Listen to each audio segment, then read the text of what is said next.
পাকিস্তানৰ সন্ত্ৰাসবাদী কাম কাজসমূহক বিশ্বৰ জনতাৰ সন্মুখত লৈ যাবলৈ সৰ্বদলীয় প্ৰতিনিধি দল এটা বিভিন্ন ৰাষ্ট্ৰলৈ যাব। ৰাহুল গান্ধীয়ে যিহেতু কংগ্ৰেছৰ পৰাও 4জন যাব, সেই 4জনৰ ডেলিগেশ্যনত তেওঁ অসমৰ এজন সংসদৰ নামো অন্তৰ্ভুক্ত কৰিছিল।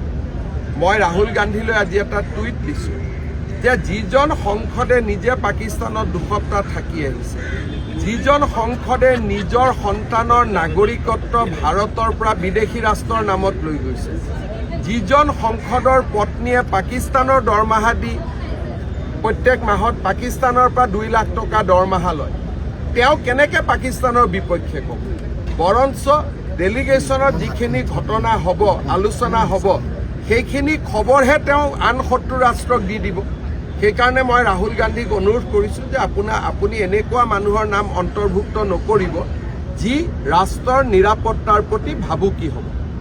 আৰু মই ভাবোঁ যে এইটো ডেলিগেশ্যন দিয়াৰ তেওঁৰ দায়িত্ব ৰাহুল গান্ধীয়ে নিশ্চয় দেশৰ নিৰাপত্তাৰ স্বাৰ্থত এনেকুৱা ধৰণৰ নাম ইনক্লুড নকৰিব।